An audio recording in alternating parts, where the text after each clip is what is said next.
సర్వలోకముల చేత నమస్కరింపబడేటటువంటి పాదపద్మములు కలిగినటువంటి పరమశివ, నువ్వు అనుగ్రహించాలనుకుంటే నాకు అదిగో అటువంటి కుమారుణ్ణి కటాక్షించాలి.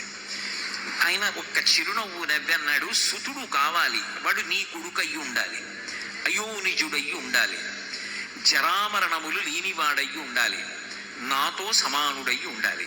ఇటువంటి కొడుకు కావాలి. లోకంలో ఇలా అడిగిన వాళ్ళు ఉన్నారా ఎవరైనా? భక్తికి ఎంత పరవశించిపోతాడు పరమశివుడు అన్నదానికి పరాకాష్ఠ నందీశ్వర వృత్తాంతం. తథాస్తు.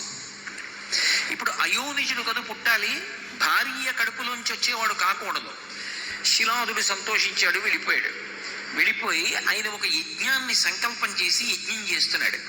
ఆ యజ్ఞం చేస్తూ ఉండగా ఆ యజ్ఞకుండంలోంచి అకస్మాత్తుగా అగ్ని 1000 సార్లు దాని కాంతి పెరిగిపోతే ఎలా ఉంటుందో అంత కాంతితో ఒక బాలుడు పైకి లేచి యజ్ఞకుండంలోంచి బయటికి వచ్చాడు.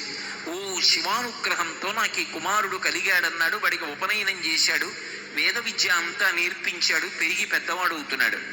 పరమశివుడు చిన్న పరీక్ష పెట్టాలనుకున్నాడు, మహర్షుల్ని పంపించాడు. ఆ మహర్షులు ఆశ్రమానికి వెళ్ళి అన్నారు, పరమశివుడు చెప్పిన మాట నువ్వు సరిగ్గా వినలేదు.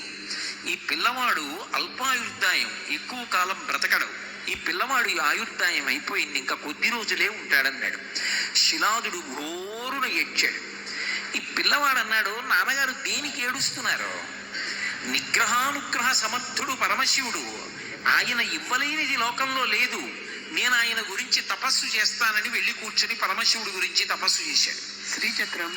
ఆ పిల్లవాడి తపస్సుకి పరమ సంతోషాన్ని పొందినటువంటి శంకరుడు ప్రత్యక్షమై నేను నీ పట్ల ఎంతో సంతోషాన్ని పొందాను కాబట్టి నీకు నేను కొన్ని విశేషాలని అనుగ్రహిస్తున్నాను. మీ నాన్న నన్ను వరం అడిగాడు, శిలాదుడికి కొడుకుగా ఉండాలన్నాడు. అందుకు నువ్వు శిలాదుని యొక్క కుమారుడు అని పిలవబడతావు. అయోనిజుడు కావాలన్నాడు, యజ్ఞకుండంలోంచి పుట్టావు. నేను మహర్షులతో అలా కబురు చేశాను, కానీ నిజానికి నేను ఆ మాట అనలేదు. నిన్ను అల్పాయుర్దాయంతో ఉండేవాడివి అనలేదు.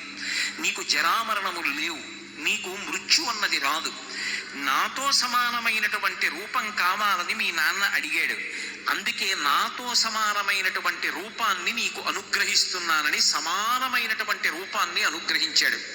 శంకరుడు ఎలా చంద్రరేఖతో ప్రకాశిస్తూ ఉంటాడో అలాగే 3 కన్నులతో చంద్రరేఖతో పరమశివుడితో సమానమైనటువంటి వ్యక్తిగా అపరశంకరుడిగా నందీశ్వరుడు నిలబడ్డాడు.